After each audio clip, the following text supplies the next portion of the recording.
ustedes. Soy Claudia Romero y se encuentran en su programa Humanízate por una cultura en familia, 1670 de AM Radio Anáhuac, YouTube Humanízate AC, y estamos como institución, pues todas las redes sociales habidas y por haber, entrando con material nuevo. Los chicos de la Universidad de Anáhuac que están haciendo su servicio social, estamos pues buscando la innovación, estamos viendo esto de que si está funcionando o no, cómo hacerlo mejor. Y bueno, pues aquí les voy a presentar, tengo, como los verán, dos invitados. Ya, ahora es Nathan, es su última fecha, su último día, y entonces le vamos a dar un cierre, pues como se lo merece, porque nos ha ayudado en este semestre y ha hecho que Humanízate crezca. Después les haremos un video de qué es lo que ha pasado en estos 6 meses en Humanízate con el equipo que estuvo y con el equipo que va a llegar. También tenemos a Marieli del Río, que pues gracias Marieli, que ya también frecuente estando aquí en Humanízate y con temas muy importantes sobre este confinamiento que estamos teniendo y hablar sobre la pandemia, interesarnos e involucrarnos un poquito más en esta área antropológica que a veces nosotros mismos no entendemos como personas qué es lo que está pasando, ¿verdad? En nuestro ser, y pues solamente escuchando este tipo de programas podemos tener ahí una luz y reflexionar sobre qué está pasando en nuestro interior y en nuestra familia al respecto. Y bueno, hola Nathan, pues si nos puedes dar las redes sociales y presentarnos a Marieli para aquellos que no la conocen. Claro, con mucho gusto. Bueno, pues primero que nada agradecerte a ti, Claudia, pues a todas las organizaciones y a todas las personas que estuvieron con nosotros, pues por el tiempo y por la entrega que le están dando a la sociedad, o sea, por permitirme ser parte de esa entrega, ser parte de esa ayuda al prójimo que normalmente no se puede dar en vías normales, o sea, en vías de un día a día que puede ser que sea complicado poder apoyar, y tú me brindes esa oportunidad de hacerlo mediante mis tiempos y mediante la forma en que me gusta hacerlo, que es la parte comunicativa de las cosas. Y bueno, pues agradecer a todos nuestros radioescuchas, YouTube escuchas, o a como se quieran llamar, por permitirme entrar a sus casas, entrar a sus corazones y poder transmitirles toda la información que se pudo transmitir de mano de los programas, de todos los posts, todo lo que hicimos para poder impulsar, digamos, que la humanidad sea mejor, ¿no? Y aprovechando, va a ser yo creo que una de las últimas veces, si no es que la última que digo, las redes sociales de Humanízate, es algo triste, pero pues es una realidad. Estamos en Facebook e Instagram como Humanízate C, al igual que en LinkedIn. En Twitter estamos como Humanízate Radio, @Humanízate Radio, en lo que es Mixcloud como Claudio Romero, en Spotify como Humanízate C, y en general los pueden contactar como Humanízate C. Tenemos también, obviamente, la página www.humanistate.mx, en la cual ya pueden ver todo ya actualizado. Ya tenemos el nuevo equipo. Si se dan cuenta, ya nos van a ver a nosotros, a la gente que estuvo el semestre pasado. Ya estamos fuera de esa jerarquía, pero ya los nuevos ya los van a poder conocer en esa parte. Y pues van a tener notas, por ejemplo, de Marieli, que tenemos algunas notas. Tenemos notas que se hacen de resumen de los programas. Tenemos el podcast que se sube está en la página web. Tienen todo ahí disponible. Entonces, entren a nuestras redes sociales, coméntenos, síganos, y pues cualquier duda, cualquier aclaración, pues vamos a estar pendiente todo el equipo, tanto el nuevo como el viejo, de cualquier situación que se les ofrezca, ¿no? Y bueno, aprovecho para presentarles a nuestra invitada, María Elizabeth de los Ríos Urartes, o como la conocemos aquí, Marieli, que es doctora en filosofía por la Universidad Iberoamericana, maestra de bioética por la Universidad de Anáhuac, México Norte, licenciada en filosofía por la Universidad Iberoamericana, técnico en detención médica prehospitalaria por Suma AC, School of Research de la Cátedra de UNESCO en Bioética y Derechos Humanos, miembro de la American Society for Bioethics and Humanities, miembro del Colegio de Profesionistas Postgraduados en Bioética de México, miembro de la Academia Nacional Mexicana de Bioética, miembro y secretaria general de la Academia Mexicana para el Diálogo, Ciencia y Fe. Ha impartido clases en niveles de licenciatura y posgrado de la Universidad de Anáhuac, en la Universidad Iberoamericana, en la Universidad Panamericana y el Instituto Superior de Estudios para la Familia. Además que ha participado en distintos congresos nacionales e internacionales de filosofía y de bioética. Aparte, ha organizado distintos foros académicos en distintas universidades nacionales y cuenta con publicaciones en revistas académicas y divulgación, tanto como nacionales como internacionales, y actualmente es profesora y titular de la Cátedra de Bioética Clínica de la Facultad de Bioética de la Universidad de Anáhuac. No me queda nada más que decirte bienvenida, que es tu casa, ya sabes que estamos aquí para cuando necesites y bienvenida a este que es su programa. Gracias, Nathan. Muchas gracias. Pues muchas gracias, Nathan, por la presentación. Esta va a ser siempre tu casa, está cerrando un ciclo, pero no te preocupes, el día que quieras ayudar en la comunicación, mira, las puertas están abiertas. Gracias, Entre más manos se sumen y voces se sumen, mucho mejor. Y si gracias. puedes replicarlo y nos podemos unir, lo hacemos también, Nathan, porque tienes tu propio programa y algo que queremos enseñar en Humanízate es que podemos hacer esta experiencia también en otros medios más y seamos más los que hablemos de buenas acciones y crear un mayor bien común, ¿verdad? Concientizar, como el tema que vamos a hablar el día de hoy, que pues bueno, estamos viendo cómo vamos a afrontar la vida post pandemia, ese sería el tema del día de hoy, pero a mí me quedan unas dudas aquí antes de hablar de la post pandemia con Marieli. Y la verdad es que me atrevo a preguntárselos a ella porque sé que está muy preparada y gracias Marieli por estar con nosotros. Y que nos digas, fíjate, se están suscitando problemas en cuestión a... Ay, me está dando la alergia, espérenme tantito. Salud. Ok, la canción, gracias. Bueno, estamos viviendo sucesos, esta semana se supieron ya de muertes de menores de edad, ¿verdad? En el Estado de México ya hay 9 niños menores de edad que fallecieron y ya hay 20 y tantos niños que están ahorita contagiados y aún no entran al colegio. Sabemos que la situación está difícil y pues aquí me queda una duda para poder ayudar a los papás, ¿no? Que aún apenas están viviendo como que esta realidad. ¿Estamos preparados como padres de familia para acompañar durante la pandemia a nuestros hijos, Marieli? ¿Cómo poderlo hacer? ¿Cómo poder ser unos papás que estemos manejando la situación lo más asertivamente posible? Mira, a ver, bueno, antes que nada, pues muy buenas tardes a todos los que nos están escuchando. Gracias, Clau, gracias, Nathan. Te deseo mucho éxito en tu futuro profesional. Creo que va a ser muy bueno. Y bueno, así son las despedidas siempre, ¿no? Clau, gracias por la invitación nuevamente para compartir con ustedes. Pues seguimos en este tema de la pandemia.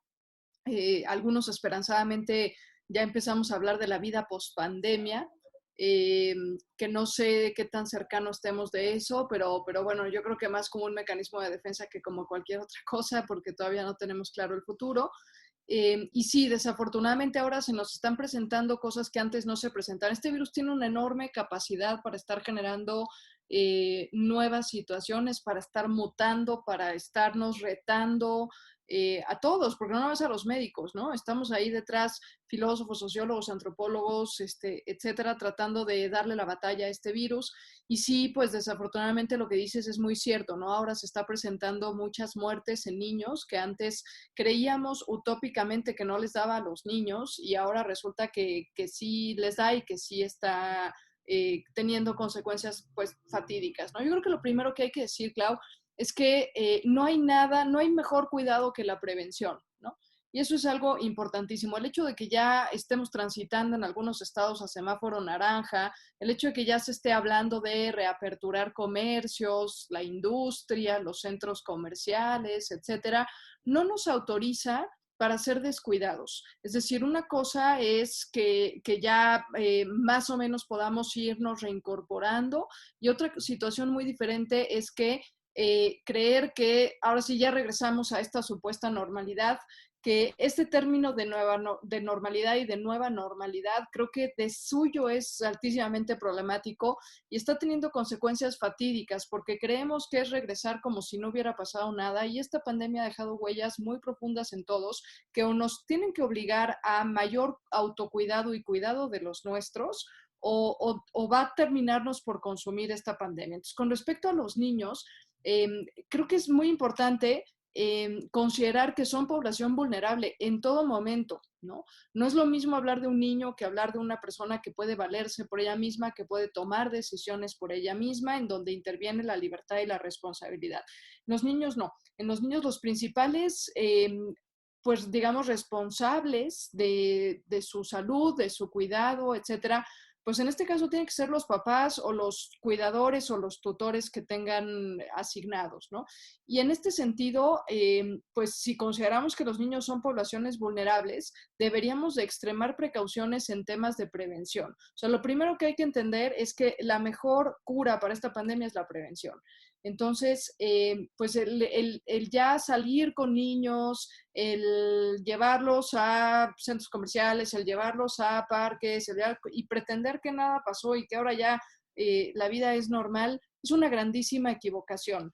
A mí, tú me preguntabas si estamos listos, si están listos los papás para tomar decisiones, para cuidar, para reincorporar a la vida a sus niños. Pues yo casi me atrevería a decir, si no entendemos que no hay una nueva normalidad, ni una normalidad, sino que la vida cambió 180 grados para todos y que por ende nos exige cambiar también a nosotros, no, Clau, no estamos preparados. O sea, no podemos pretender que la vida nos está esperando allá afuera tal como la dejamos hace 4 meses. No es así y no lo podemos entender, porque entonces van a surgir estos descuidos. O sea, ¿por qué tenemos niños? Los niños que se enferman no fueron niños que tomaron decisiones libres para salir.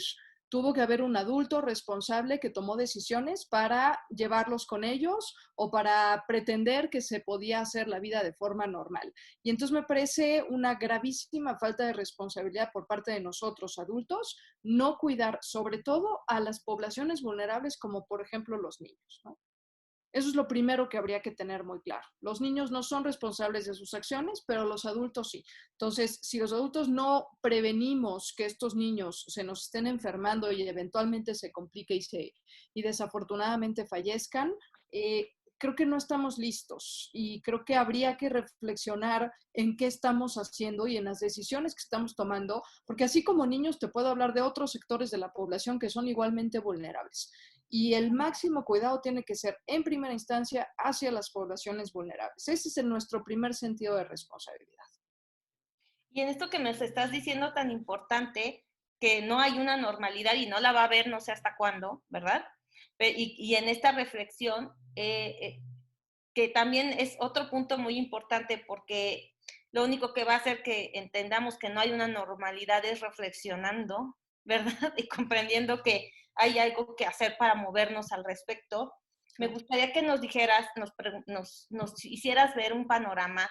¿Qué pasa en aceptar? Porque parte de la reflexión es comenzar a darte cuenta de estas pérdidas donde aceptas primero que estamos en una situación, ¿verdad? Difícil, donde tienes que aceptar también que vas a tener que tomar decisiones difíciles.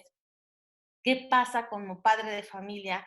Que pues el niño se contagió, ya estás en el hospital, ya está en el hospital. Ya hicimos un programa también para que ustedes se den cuenta cómo poder tener estas medidas y estar cuidando a tus hijos, pero el panorama del COVID es muy difícil, o sea, se está presentando muy difícil y en poquitos días ya los tienen que entubar, en poquitos días fallecen. Entonces, ¿qué podemos nosotros como papás tener como muy claro cuando ya estamos aceptando o consintiendo que nuestro hijo esté en un hospital? ¿Cómo nos preparamos para todo el proceso?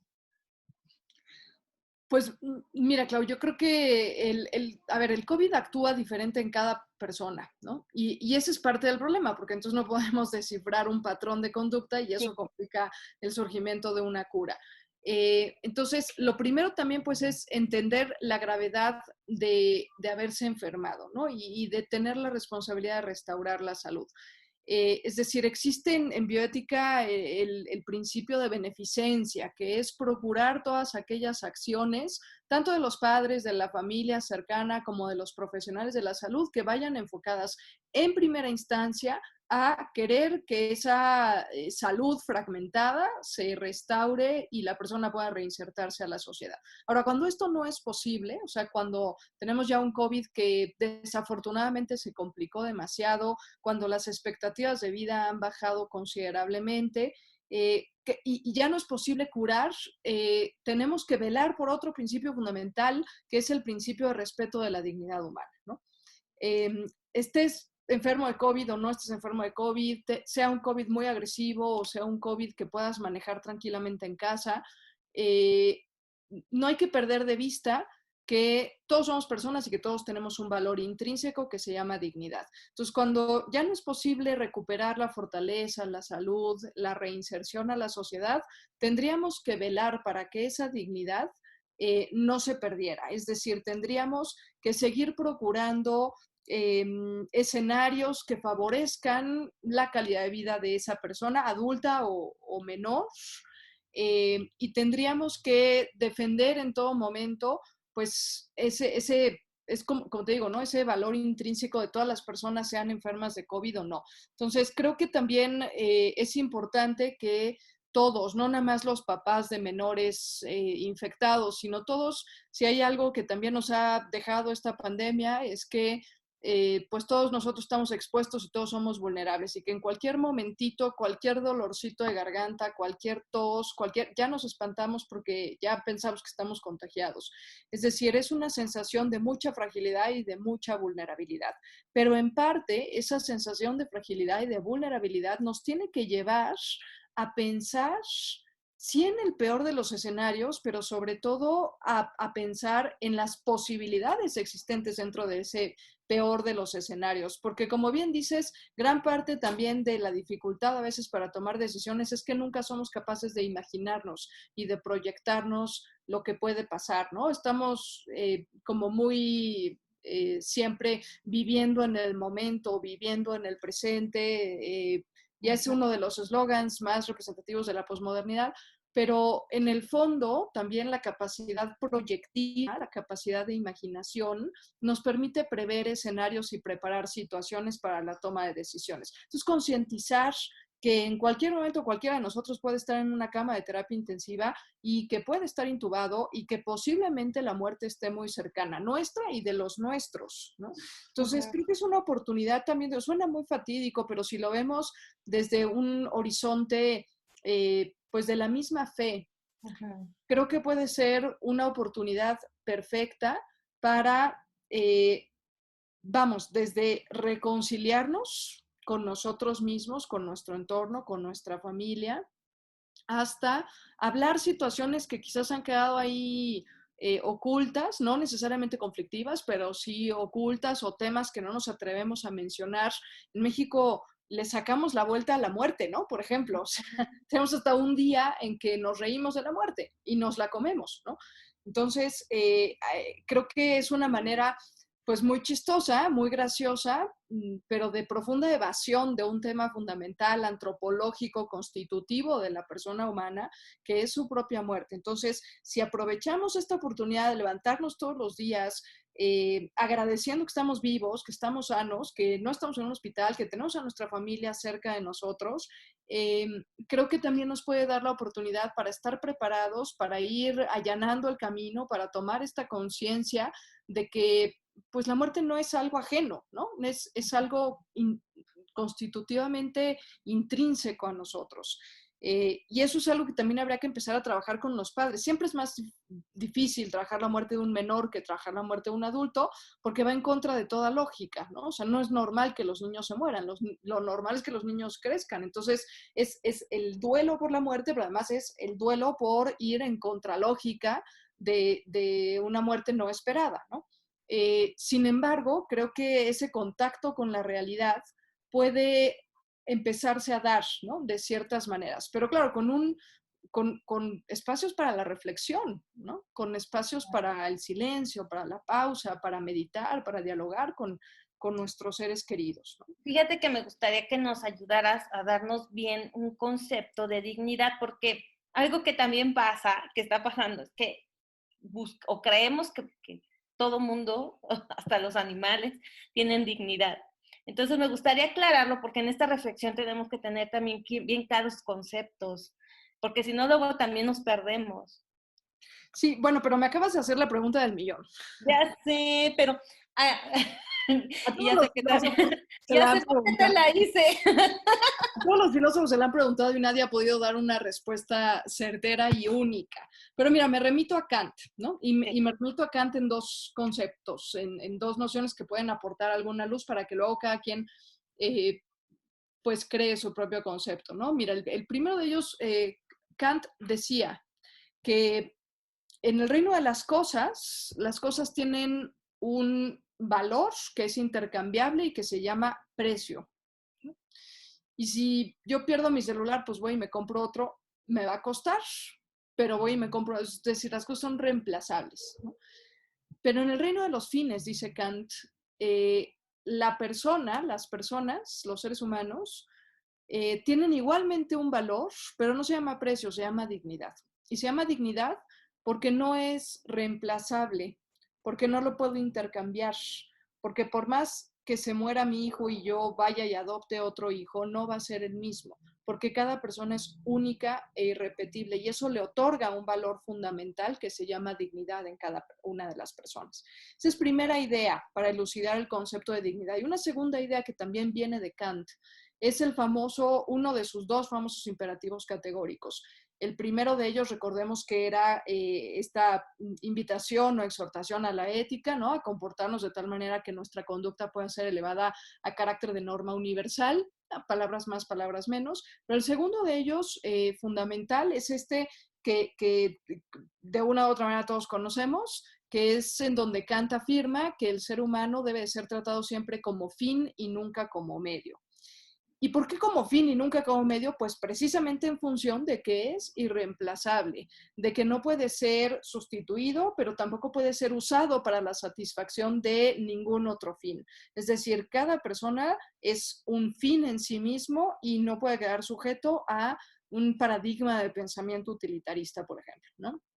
Eh, entonces, bueno, tomando estas dos nociones de Kant, pues la dignidad es exclusiva de los seres humanos, ¿no? Es un valor intrínseco, ontológico, que no se sitúa en que la persona tenga o no COVID, que no se sitúa en que la persona pueda levantarse de la cama y pueda hacer sus actividades o no, que no se sitúa en que la persona incluso pueda comunicarse con su entorno, pueda abrir los ojos y estar alerta, que tenga un cuerpo íntegro, es decir, si yo pierdo un brazo en un accidente, pues va a seguir siendo digna independientemente de que no tenga un brazo. O sea, no es algo cuantificable, no es algo medible, no es algo que dependa de un cuerpo, de una apariencia física, de una utilidad social dentro de una comunidad, ¿no?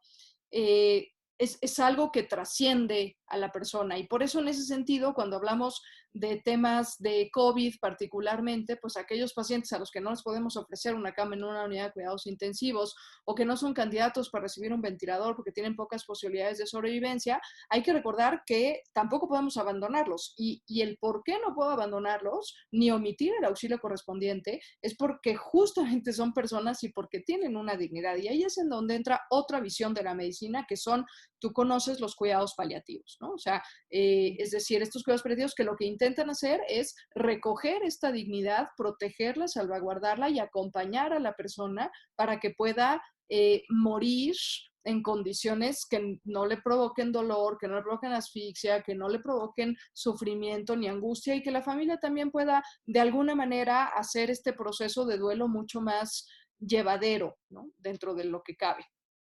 Creo que ya nos queda muchísimo más claro a partir de esto, porque nos decías, bueno, tenemos que, con el tema del día de hoy, ¿no? Tenemos que darnos una idea de cómo afrontar la vida post pandemia, pero pues primero tenemos que saber cuál es esta nuestra realidad y cómo como seres humanos necesitamos cuidarnos unos a otros integralmente y prepararnos pues no, muchos ya están cansados de estar encerrados, ya están en la negación, ¿verdad? Y están saliendo nuevamente y no se están cuidando y no se están percatando, no están reflexionando en esta parte de que no nada más se pueden enfermar ellos, se puede enfermar toda su familia y esto puede crecer más. Y por un impulso, por no tener esta reflexión, pues no lo estamos, no estamos creciendo en esta área de entender como qué somos o quiénes somos como personas, ¿verdad? O sea, solo es un impulso a ya estoy harto de esta situación y si me toca, pues que me toque, ¿no? Sí, es que aquí hay dos elementos fundamentales, Clau. El primero de ellos es que venimos de una inercia de años, probablemente antes de que nosotros tres naciéramos, Ujú. de años de un desbordamiento hacia el exterior.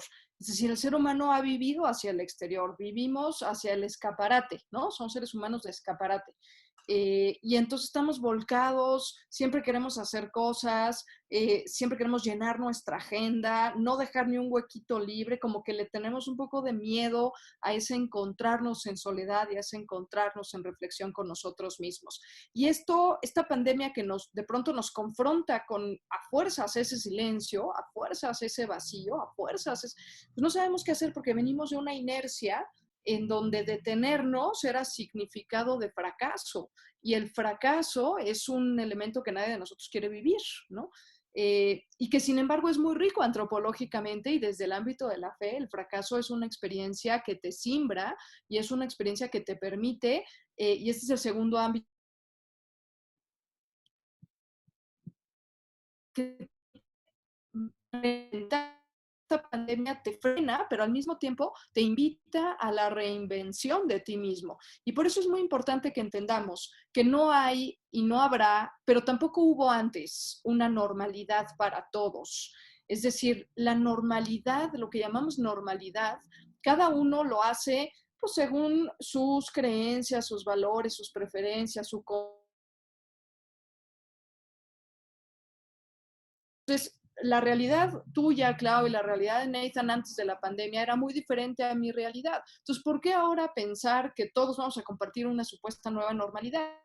Es decir, lo que tenemos que hacer es cada uno reinventar nuestros hábitos, nuestras costumbres, nuestros modos de entendimiento del mundo, nuestras formas de relación con nosotros, nuestros tiempos libres, de dotar de un nuevo significado nuestra vida en confinamiento, así como antes, o sea, no había una nueva normalidad y tampoco va a haber una nueva normalidad después de esta pandemia y menos aún una normalidad que compartamos todos. ¿No? O sea, Ujú. cada uno es diferente y cada uno es único e irrepetible. O sea, cada uno tiene una forma distinta de pensar y de aproximarse al mundo. Entonces, lo que esta pandemia nos está pidiendo es reinventarnos. O sea, ya vimos, ya caímos en parar nuestra vida, en detenerla. Ahora la pregunta es, ¿qué vamos a hacer? ¿No? O sea, ¿qué vamos a hacer con este silencio, con este vacío, con esta sensación a veces de desesperación que algunos ya están empezando a sentir, como bien dices?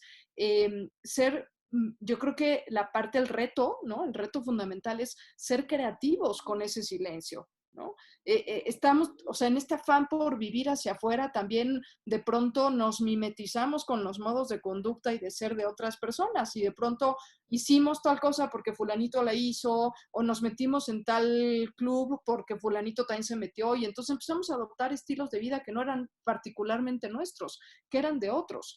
Entonces creo que es importante que nos preguntemos realmente qué estilos de vida quiero yo para mí mismo, para mi familia, para mi contexto. O sea, es tiempo de poner sobre tela de juicio aquello que veníamos haciendo casi en automático y replantear, ¿no? O sea, ya cuando podamos empezar a salir un poquito más, cuando se reanuden la totalidad de los trabajos, etcétera, además del autocuidado y del cuidado de los que están a nuestro alrededor, creo que es importante pues calar, ¿no? Hacer una especie de discernimiento, de decir qué estilos de vida quiero seguir conservando y qué estilos de vida no quiero seguir conservando. ¿Cuáles son de otros? Porque los adopté en algún momento de mi vida por conveniencia, por inercia, por moda, por la razón que tú quieras. ¿Y cuáles son los que verdaderamente yo y cada uno diciendo su propio nombre, quiero adoptar y con los que me quiero casar ahora sí, ¿no? En la vida que sigue, ¿no? Es un tiempo de verdad muy rico y muy hermoso si lo vemos desde un horizonte de la fe, de la filosofía, de la reflexión, del autoconocimiento. Pero claro, si lo vemos como detuvieron la vorágine del tiempo en el que estaba yo metido, ¿no? Por llenarme de actividades, el activismo que tanto nos pega a todos, pues claro, ¿no? Te quitan esas actividades y ¿con qué te quedas? Pues te quedas vacío. Pero claro, el reto es reinventa tu vacío, ¿no? O sea, ¿qué vas a hacer con ese vacío? Para entonces, esto sería el revivir, ¿no? Para Eso sería, revivir. claro, el renacer, ¿no? Es como el ave fénix, ¿no? Pues todos nos quemamos, nos morimos en algún momento, pero pues en cada uno de nosotros está el resurgimiento. No está en el gobierno que abra los océanos, porque luego hay gente que está esperando, también es como un mito, ¿no? Hay gente que está esperando que el gobierno anuncie a las 7 de la noche que ya mañana ya se puede ir al cine, ya se puede ir al teatro, ya se puede ir a los restaurantes, y etcétera, etcétera, etcétera, y ponen su mirada en el gobierno como si pusieran su vida en manos del gobierno.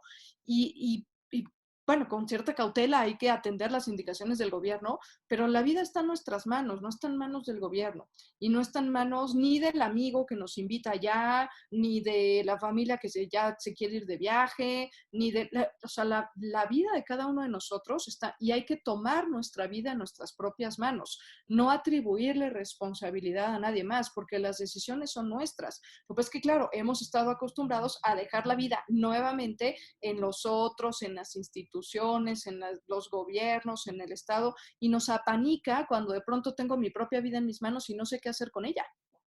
Claro, es como, o sea, vamos a madurar, ¿no? Porque antes lo veíamos a papá gobierno, como que, bueno, nos tienes Claro, que sacar del problema, claro. ¿verdad? Que estábamos viviendo, y pues comenzando por nosotros mismos y en nuestra casa, con nuestra familia. Es la única manera de poder revivir y replantear. Es Claro. justo donde nos damos cuenta que qué es lo que estábamos haciendo, que muchos estamos sobreviviendo en la casa, ¿no?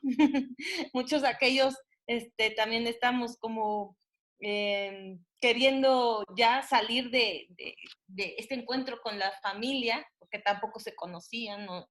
Ya no, oye, ya ni se conocían, ni, pero bueno, es parte de esta gran oportunidad que nos dices que tenemos y estamos por cerrar eh, la entrevista y te agradezco mucho, pero dime, ¿hay algo más que te gustaría platicarnos que no te haya preguntado? Por lo menos ya te saqué lo de la dignidad. Sabía que o sea, te la pregunté porque, bueno, cuando tú me la diste, cuando fui tu alumna, que bueno, sigo aprendiendo de ti mucho, me quedó a mí muy clara, entonces por eso quería que la compartieras con todos nuestros radioescuchas y seguidores. Pero hay Bueno, algo que falta. qué bueno que a ti te haya quedado clara. A mí cada día me queda menos clara, pero No sé, pero me quedó muy clara en cuestión a que ni siquiera sabía que, o sea, no tenía ni siquiera un concepto.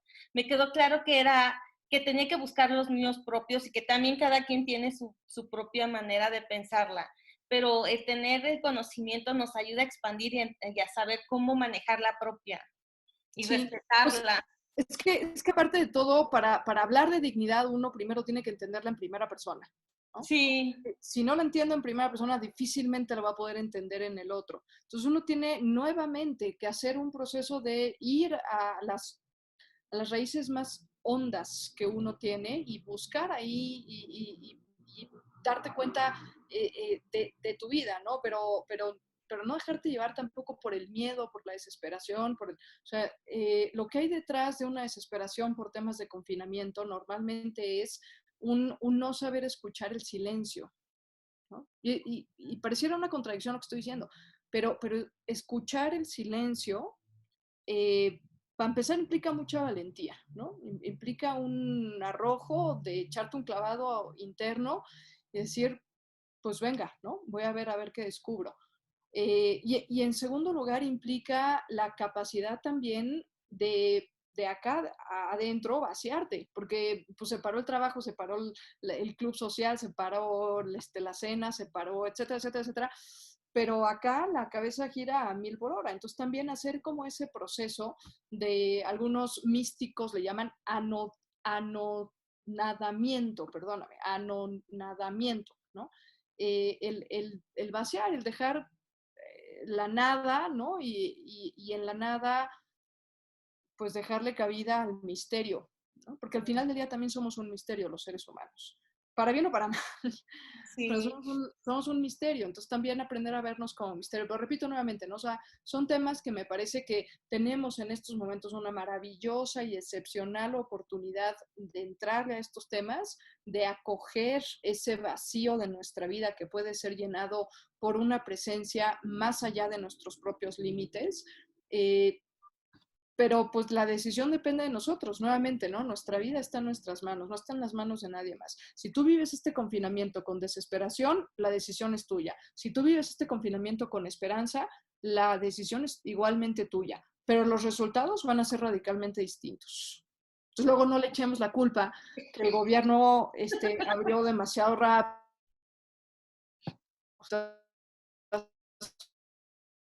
y ya pedí comida y entonces me quedé platicando con la persona que me la trajo y me contagié de COVID. O sea, no le echemos la culpa a nadie porque siempre es mucho más fácil ser víctimas de la historia, de las circunstancias, ¿no? Yo creo que la responsabilidad es acoger y tomar nuestra propia vida en nuestras manos. Marieli, encantada, muchísimas gracias. Gracias por tu colaboración, gracias por ser parte de Humanízate. Y pues ya hablaremos más sobre el misterio y el silencio. Te agradezco mucho que hayas colaborado y que estés con nosotros en Humanízate. Gracias, Nata. Sabes que esta es tu casa y podamos hacer los programas cuando tú quieras, ¿no? Gracias por tu apoyo, Nathan. Sí, muchísimas gracias a la comunidad judía que tanto, miren, cada programa nos hacía ver que es muy importante y sí, como decía, todos somos dignos y todos somos hermanos. Nos tenemos que aprender a amar, ¿verdad? Muchas gracias. No, a ustedes. Muchas gracias a todos ustedes. Buena tarde. Gracias, Clau. Gracias, Nathan. Gracias. Buenas tardes a todos. Hasta luego.